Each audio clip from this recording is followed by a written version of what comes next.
এই মিটিংটাই ইনফ্যাক্ট আমাদের প্রতি সপ্তাহেই হয়।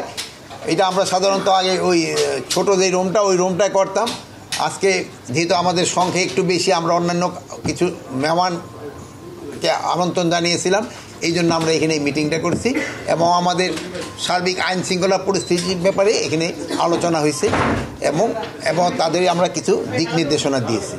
আমরা দিক নির্দেশনা দিয়েছি, আপনারা জানেন যে আইন শৃঙ্খলা পরিস্থিতি ব্যাপারে এই আপনারা যদি দেখেন স্বাধীনতা আমরা হয়েছি কত 53 বছর না? এই 53 বছরেই আমাদের মনে কোনো মিডিয়া এরকম লেখা নাই এই বছর আইন শৃঙ্খলা পরিস্থিতি খুবই ভালো, এরকম কিন্তু কোনো সংবাদ আমাদের মনে হয় কোনো সাংবাদিকতা, যেহেতু আমি নিজে একসময় সাংবাদিকতা করছি, আমিও মর্নিং নিউজে ছিলাম, আমরাও কোনো দিন করি নাই। কিন্তু এখনও যে পরিস্থিতি আগের মতোই অবস্থা, আমি বলবো আইন শৃঙ্খলা পরিস্থিতি স্যাটিসফ্যাক্টরি, বাট এটা উন্নতি করার অবকাশ রয়ে গেছে।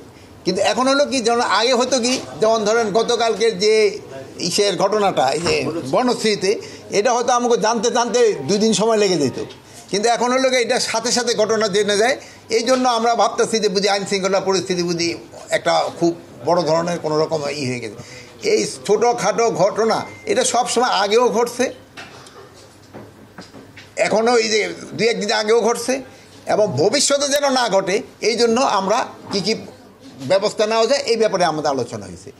যে আমরা চাই না যে এই ধরনের একটা ঘটনা ঘটুক।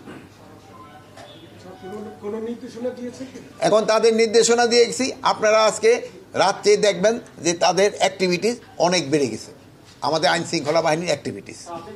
এখন আর কি পদত্যাগের দাবি আমার হয়, আপনি তো মাত্র কইছেন পদত্যাগ, আমার তো পৌষলিকা হয়েছে, আমার দাফনও তো হয়ে গেছে, আমার কি এই পদত্যাগটা তো কম হয়েছে, আমার তো এই জানাজাও হয়ে গেছে।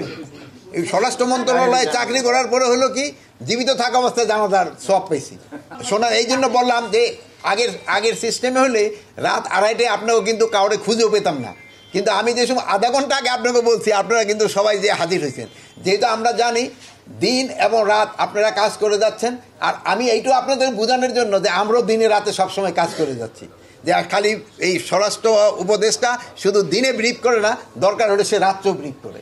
যেমন আপনারা রাত্রে কাজ, আমি ওই অন্য সব ভাইদের ধন্যবাদ জানাই যারা রাত্রে আধা ঘন্টা সময়ের ভিতরে কিন্তু হাজির হয়েছে। পুলিশ আমি যে অবস্থা পেয়েছিলাম ওই অবস্থা থেকে কি আরও ভালো হয়েছে না? কিন্তু হ্যাঁ, তাদের আরও আরও বাড়ানোর স্কোপ আছে এবং এরা চেষ্টা করতেছে এবং তাদের কমান্ডারও চেষ্টা করতেছে এবং এটা আস্তে আস্তে আরও ভারত দিকে যাবে। হান্ট অপারেশনটা করা হয়েছে তো এই ধরনের ঘটনা ঘটলে এটা তাড়াতাড়ি অ্যাকশন নেওয়া যায়। এই জন্যই তো দেখান ওই যে যে রাজশাহী যে ঘটনাটা ঘটছে, আপনি দেখুন সাথে সাথে কিন্তু 3 জনের অ্যারেস্ট করা হয়েছে এবং যে ওসিরা মামলা নিতে বিলম্ব করছে তাদের কিন্তু আমরা আইনের আওতায় নিয়ে আসছি, তাদের আমরা সাসপেন্ড করে দিছি। অন্য সময় হলে কিন্তু এত তাড়াতাড়ি হতো না।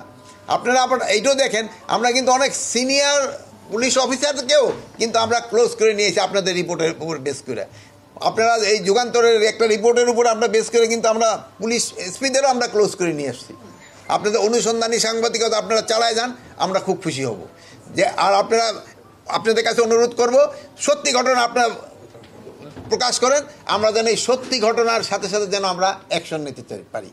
সত্যি ঘটনাগুলি যেমন আপনারা এই সময় এই বিদেশি মিডিয়া যে সময় আমাদের সম্বন্ধে অপপ্রচার চালাইছিল, আপনারা কিন্তু সেই সময় সত্যি ঘটনা প্রকাশ করেছেন এবং এইটা কিন্তু আমাদের উপকার হয়েছে, দেশবাসী উপকৃত হয়েছে। আমি এখনও আশা করব আপনারা সত্যি ঘটনা প্রকাশ করেন। অনেক সময় আছে 2-1টা রিপোর্ট একটু এক্সাজারেট হয়ে যায়, ওইটা যেন না হয়। ওটা হলে লোকজনের ভিতরে একটা অন্য রকমের রিপারকেশন হয়, যে সত্যি যে ঘটনাটা ওটাই বলেন। যেমন ধরেন আগের দিনে কি হতো, আমরা যে হারে দৌড়ে যেতাম একজনের কোনো কিছু হলে, এখন কিন্তু দৌড়ে নেয় যে ছবি উঠানো থাকে, কিন্তু ওই আগের দিন হলে কি দৌড়ে গিয়ে ওই লোকটা কিন্তু ধরে ফেলতো, হয়তো না? আগে কি করতো, ছবি উঠাতে। এখন হলো আমরাও কিন্তু একটু মানুষের মন মানসিকতা কিন্তু একটু চেঞ্জ হয়েছে। আপনারও একজন আরেকজনের বিপদে কিন্তু আগে আসতে হবে, নিজের অন্যের বিপদে কিন্তু আগে আসতে হবে। এইটাও আপনার জনগণের ভিতরে এই সচেতনতা বাড়াইতে হবে। স্বরাষ্ট্র উপদেষ্টা হিসেবে আশ্বস্ত করার জন্যই তো এই আইন শৃঙ্খলা কমিটি নিয়ে আমি মিটিং করলাম এবং তাদের আমি একটা দিক নির্দেশনা দিয়েছি এবং তারা যেন এই সন্ধ্যার পরে থেকেই কাজ শুরু করে। আপনারা সন্ধ্যার পরে থেকে এটা একটু টের পাবেন। আমার ব্যাখ্যা হলো, যাকে যেই কাজ দেওয়া হয়েছে তারা সেইভাবে তাদের কাজটা করে যাচ্ছে। তো ভালো থাকেন, দরকার আপনি কিছু বলবেন? এখন এই যে ভাই কিছুটা বলবেন।